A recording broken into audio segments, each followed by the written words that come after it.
I'm well. We came back from our travels to London and India and settled back, and hopefully we can stay put a while. So Have some studio time, have some yeah, stability. it's always good to come back and be back in the rhythm of making and creating in the studio. And but I I, I think part of me never leaves.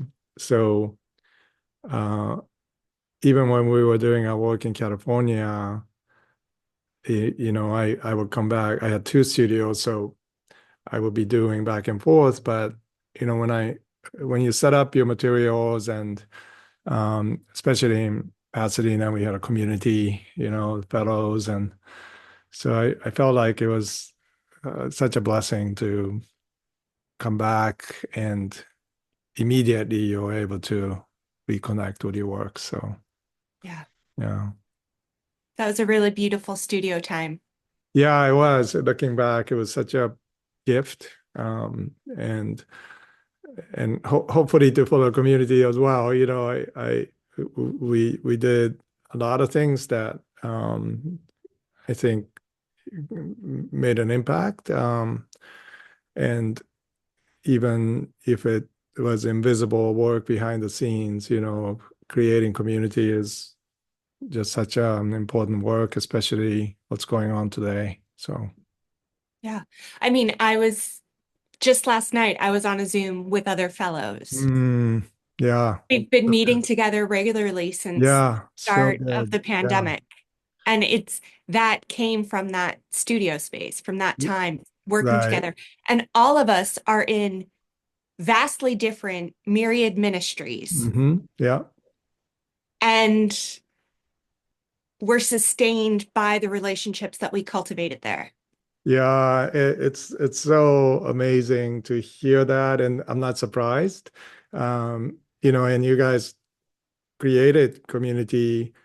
It wasn't just you, but extended community and artists and people who journey into faith and art. And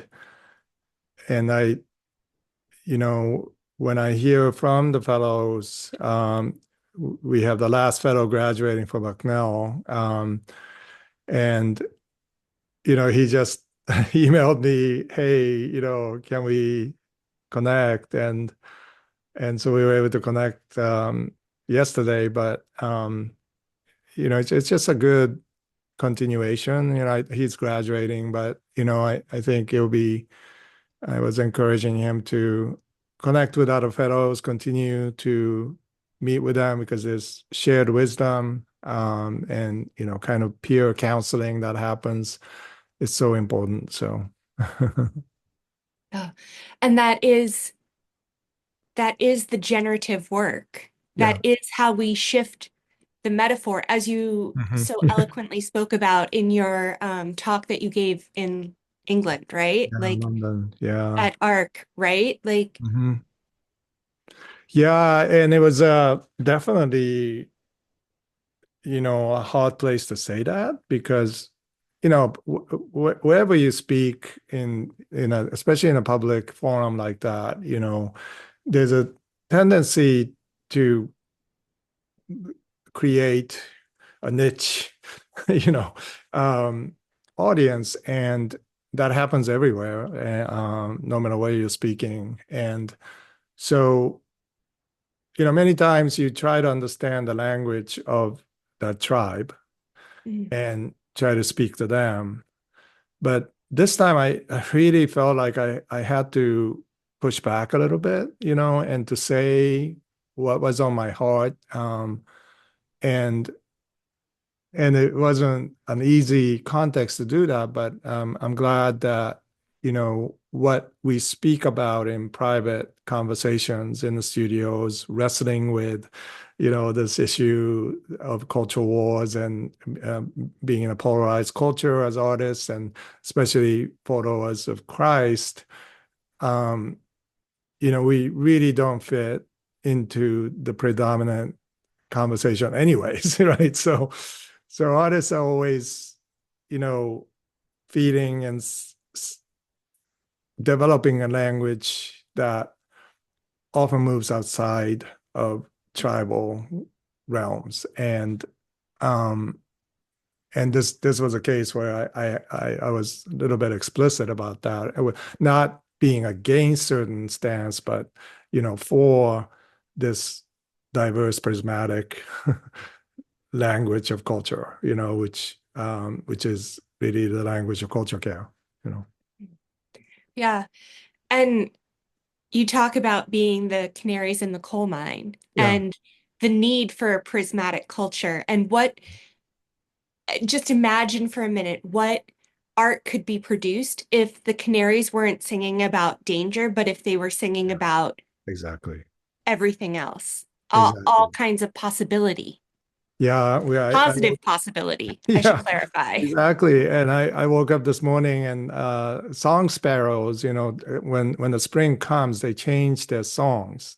Mhm. And so you can tell the arrival of spring by listening to song sparrows. And when we woke up this morning, there was a sparrow right next to the window, going at it, this soliloquy of delight. And yeah, canaries too, birds that are meant to be free and outside and singing away when the spring comes. And I wonder about that. And the metaphor is pretty apt because we have entrapped what is free into our cages and kind of conscripted them to be in the front lines of culture wars and to see how you sing or something, and of course the toxic air is killing us, and yet we sing, right? Because that's what we do.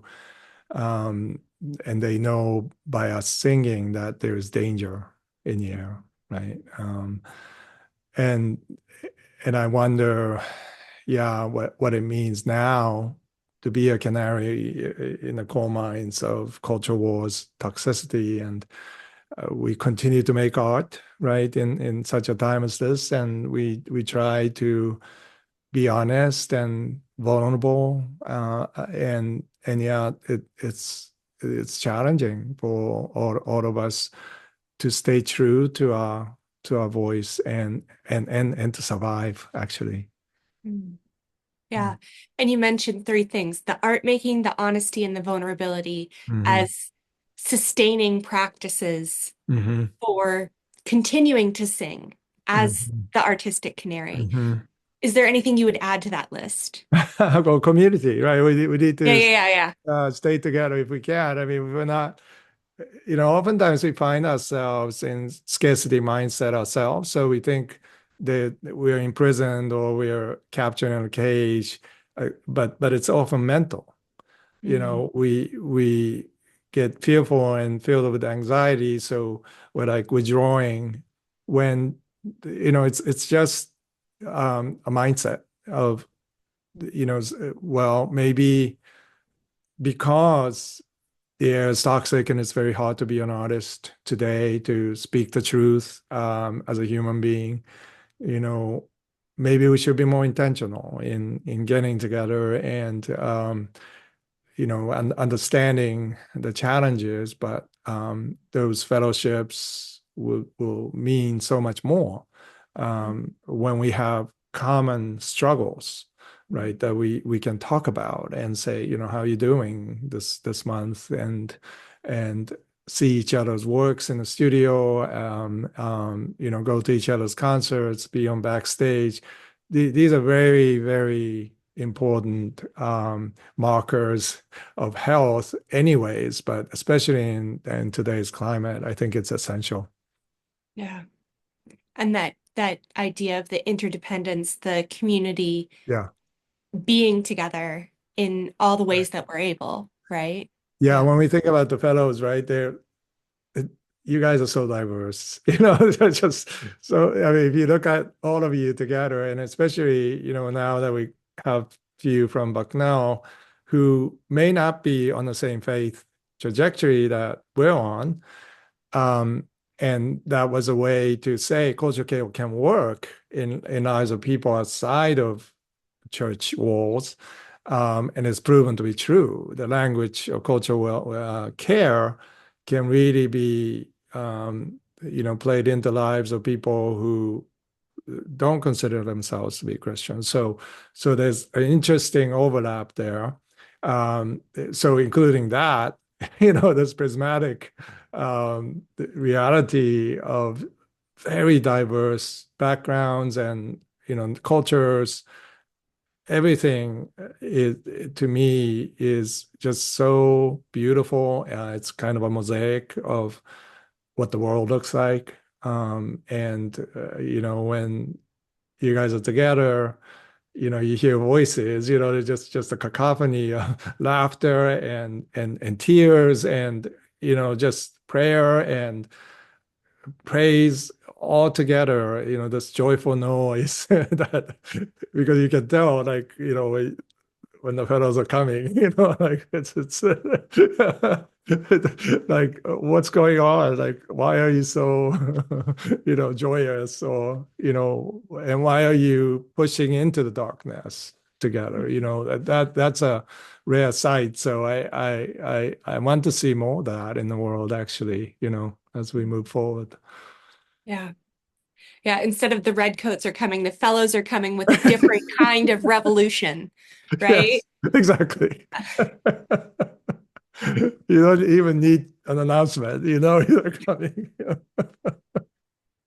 They're here. Yeah. The world is changing. Yes, yes, indeed. Yeah. Yeah. Um, you mentioned the sparrows that you heard, and you also in your talk mentioned that you're watching gardening shows. Yes, obsessively. And I wonder what else you're noticing and observing. Yeah, so I was talking about Lenten resolutions yesterday at my church, and I announced that my Lenten resolution is to plant more bulbs. And I got about, I think, at least 50 gladiolus bulbs. And of course, Lenten season, you think about, you're mortifying of your flesh and life and death.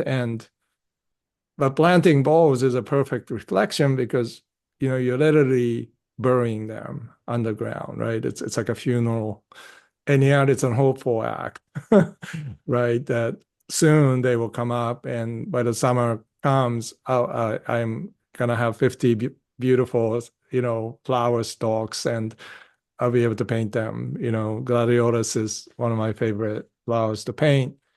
So I'm looking forward to that, but it's also an act of resistance to despair, and also to practice my own reflections on my own mortality, my sins, my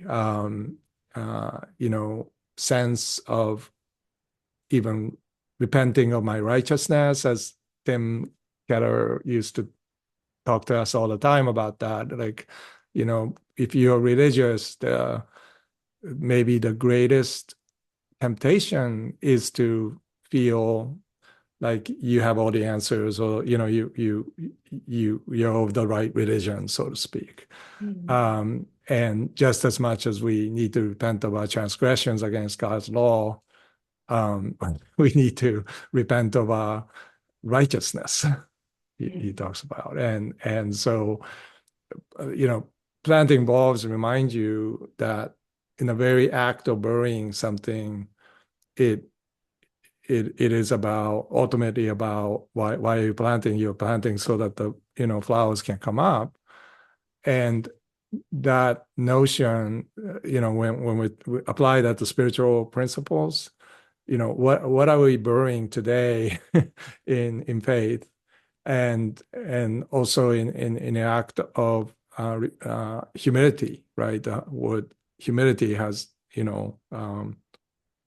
the word connected with soil, right? So this act of humbling yourself, and earth in itself is a place we will end up. So that in itself is a good reminder, but it's also act of humility to be part of Earth. Getting your hands, dirty with soil is really, to me, something that I learned recently here at Fuji Farm is, and we even had a garden at Pasadena too, because of that notion that our practice of art making should be connected to nature in some way, that both of them work simultaneously to remind us of both our making, but also our dependency on nature and the world, that we are dependent on certain things. And so that's my Lenten position. I love that. And as you were talking about the burying of the bulbs, Yeah, I thought about the parallels with kintsugi yeah, and holding on to the pieces yeah, for a time. yeah. That's right. Before anything happens, it's that Yeah. beholding. Yeah, when Jesus said in Matthew 6, consider the lilies, maybe he was talking about planting bulbs to consider flowers, which is beholding for 6 months at least, right? To nurture something, to make it grow. And the word consider is this weighty word of not just thinking about it, but living into it. And how do we do that? Well, as artists, I think we have this terrific opportunity to consider something like a bulb, coming up in flower slowly over time, and like Cézanne, right, painting in Provence, where apple in the morning light is different from apple in the afternoon light. And he realized that by painting them, he was not just capturing apples changing, but it was about painting time itself, this fullness of time, rather than the decay of time. And that kind of reflection, considering the lilies or apples, really makes us realize that there's so much more in what we see and what we experience every day. Ordinary things happening all around us is actually miraculous. Mhm. Yes, yes. Every growing thing is a miracle. Yeah, absolutely. Yeah. Yeah. And I think as I walk through my neighborhood here, I'm so thankful for all the people and all the flowers they plant in their gardens Yeah, because every day I can walk down the street and see a different flower blooming. I know. And So, that's a different, people do it for themselves, but it's also a different kind of patronage. yes, it is. That's good word for it, patronage, because it is public good, first of all, to plant something beautiful, especially in a place like Pasadena where, land is limited. So if you're planting something, everyone's going to see it. And also this act of um, liberating something or someone, and that's what the word patronage originally meant. That in Roman times, um, masters will adopt enslaved child and educate that child so that he or she can be free. And that's a patron, And when I read that, I was really struck with the notion that that it's not this wealthy person buying art. It's all of us like planting something and nurturing something for the sake of the whole, right? Sake of community, sake of the world. One person liberated, as Hejan and I are finding out you know, in this area that we are called to serve in the slums of India. We see this literally transfiguration all around this person. Like everything changes. right? And that act is an act of patronage that all of us can be part of, and we are part of every day in our communities. The things that we say to our neighbors, even how you walk the city, paying attention to what's happening and, giving gratitude to beauty. Those things can change how we view the world.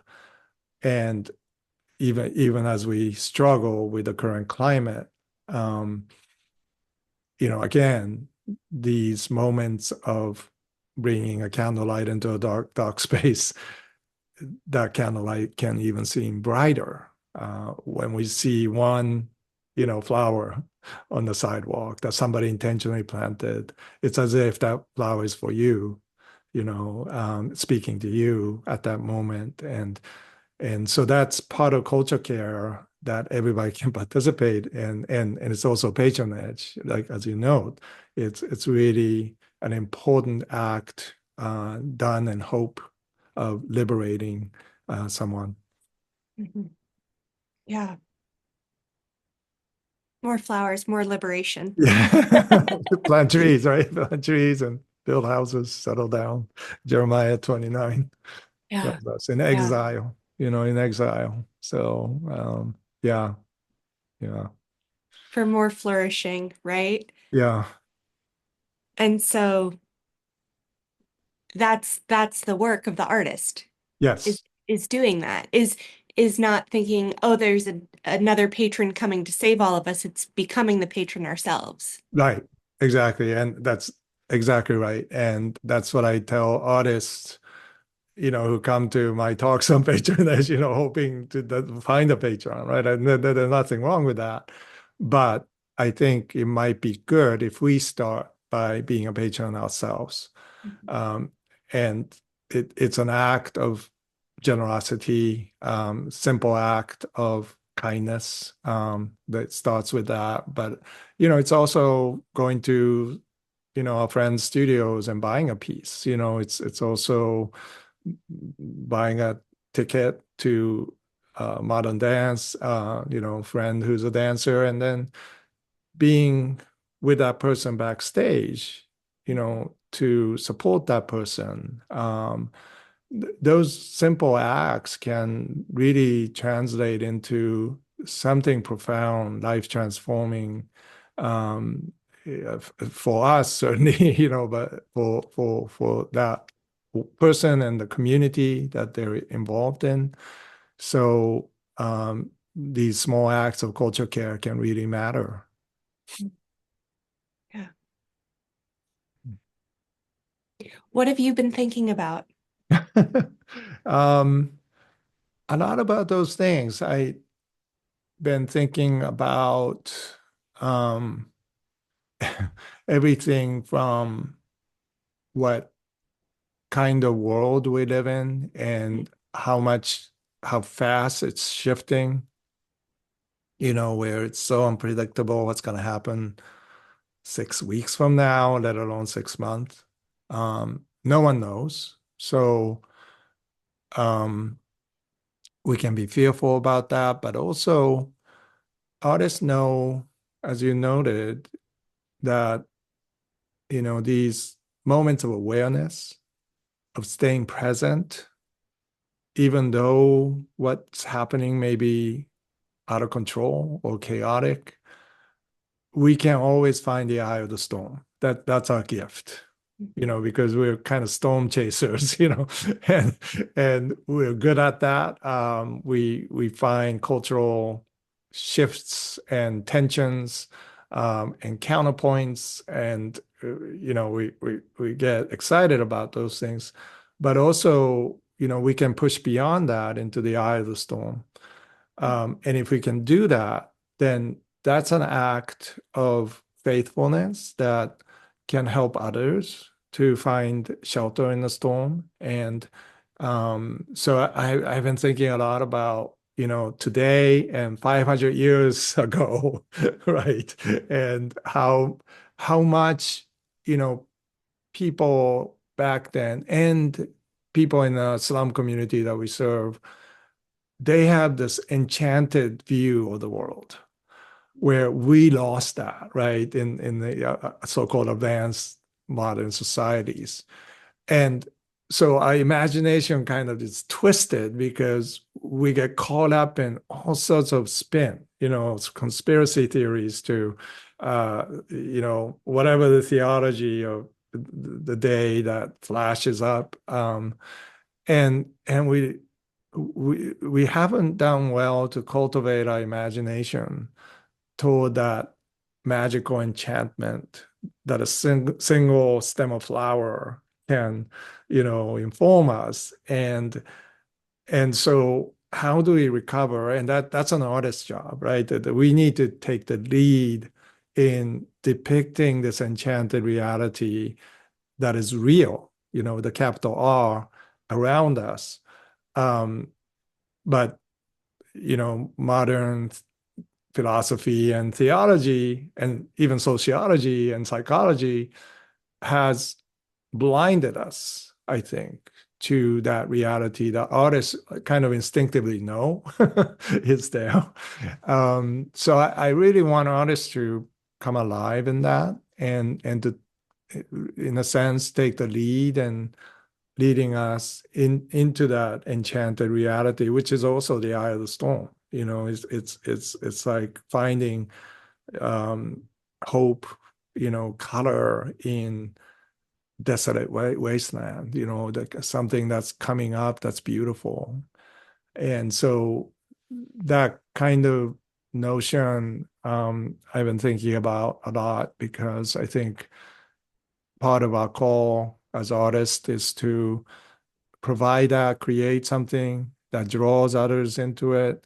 But again, back to having a communal place where it's safe to dream together, right? And to um, dare to think about the future differently than a lot of what's in the media today or what we are hearing from technology, now AI, to, but our hands know something about the future that we are creating. It's like planting bulbs, right? We know when we create something tasty, right? That something about that is an act of hope into the future, act of sharing that goodness into the world. So there's something there that I think all of us collectively, I hope we can have a conversation about that with our communities and begin to push back into the darkness with faith that, this may be what everybody sees, but, I see this, we see this, and we can be that joyful noise, announcing to the world that is so in despair that no, there's another way, let's change the metaphor here for a minute and see what happens, and maybe nothing changes. But, what we experience in the same devastation, ground zero experience that I had, I woke up to every day for 10 years. Um, Something happens inside that shifts the outlook and even understanding of what that wasteland means. And we might be able to, find out if what we make can literally be part of the future, and that's a privilege of an artist, that we get to at least try that.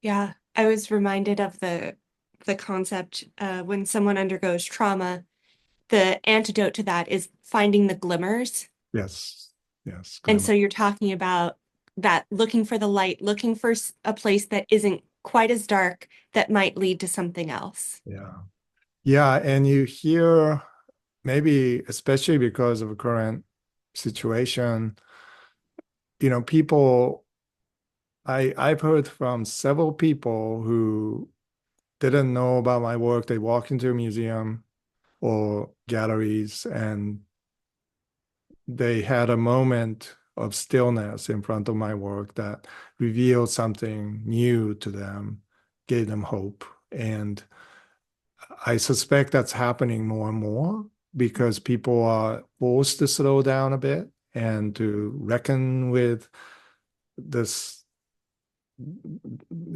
disintegration that's happening all around us.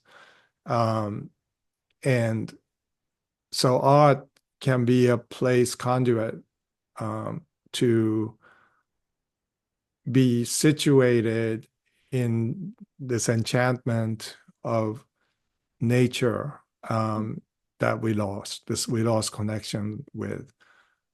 But we're still part of it. That's the funny thing. We haven't lost it. Literally, physically, we're still connected with the forest of reality of enchantment, enchanted forest, enchanted garden. And so, by changing our mindset, we can still go back there Mhm. and Mhm. go forward into it. Mhm. And so that really I think now increasingly has become our work and we still stay present, then people find us. You know. Mm. Yeah. Yeah. Yay. Yeah. More So friends. let's go to work. Yeah, exactly. Yeah. Time to get back to work, Julia. So good. Okay. Thank you, Mako.